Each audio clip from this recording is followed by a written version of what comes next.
The law of cause and effect. The law of cause and effect states that every action will have an appropriate and corresponding reaction. I learned this at a really young age. It's taught in schools all over the place. However, there's some slight distinctions that make this very different in the spiritual realm. When I was taught cause and effect, it was in a very limited paradigm. It was really how the outside world could affect other things in the outside world, in the reality, in the 3 dimension. I was a member of the outside world, and therefore I was always being affected by things that happened out in the real world, in circumstances and conditions outside of me were affecting me. And I was at mercy to them. This is so disempowering. In one of my first science classes, the teacher had what's called a Newton's Cradle. It had 5 steel balls, and they acted like a pendulum. When the right hand outside ball was dropped, pulled to the side, dropped over, it would hit the next inside ball, and that power would transfer through 3 more balls all the way over to the left-hand side, where the left-hand ball would fly over, and they would say, this hitting this would transfer all that energy and cause it to swing like this. The impact from the ball on the right caused the effect on the ball from the left. And there were many more experiments on the physical plane in schooling, but none in the spiritual realm. It would show how physically this action caused another action. However, they forgot about the action was the first thought about picking up the ball and pulling it to the side. They forgot about that action.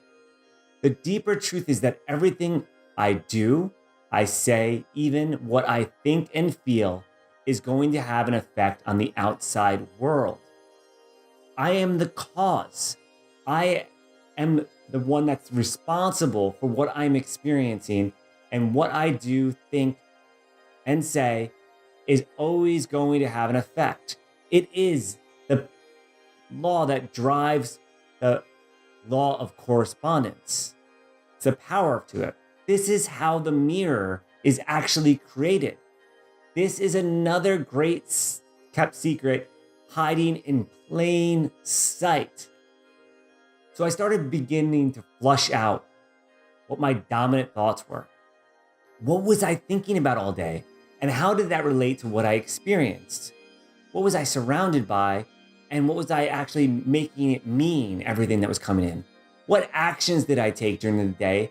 And how did they move me closer or away from my desired outcome? I began to realize I was wasting a lot of time and energy on things that were of low importance. And my life at the time, I found, was full of meaninglessness. It was meaningless because there was everything I was doing with thinking about was low importance. Some of my time was even spent in engaging in other people's drama. I got so much of that. One of the ways I weeded it out was by developing a mantra.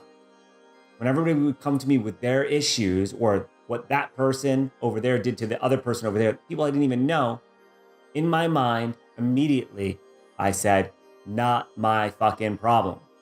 It helped me eliminate anything that did not involve or evolve me from the mental diet. At first, it may have seemed rude, so I began asking questions to steer the conversation, like, what are some of your highlights from the week? People are often perplexed, like, shit, I never even thought about my highlights from this week. I actually had to switch it from one that was more specific, which was, what was the highlight of your week? Because people would be so perplexed that I even asked a question about their highlights. And then on top of that, they would feel pressured because they felt like they had to perform. They had to name only one. They'd have anxiety. It was like they had chugged a huge icy and had brain freeze. See, I asked this question to change topics or shift the energy. Sometimes it works. Other times, I would just be called to interrupt and say, hey, if y'all gonna get into drama or some kind of gripe session, I'm going to just leave. I do not allow any negativity into my ears, into my mental temple. This is guarding the temple. This is talked about in the Bible. And then suddenly, when I showed up, people would have the greatest news to share with me. They would automatically upgrade them. Oh, Ian's here. We're going to talk about cool stuff that we're excited about. And the truth is, at first, it was really awkward. I felt bad every time I cut them off.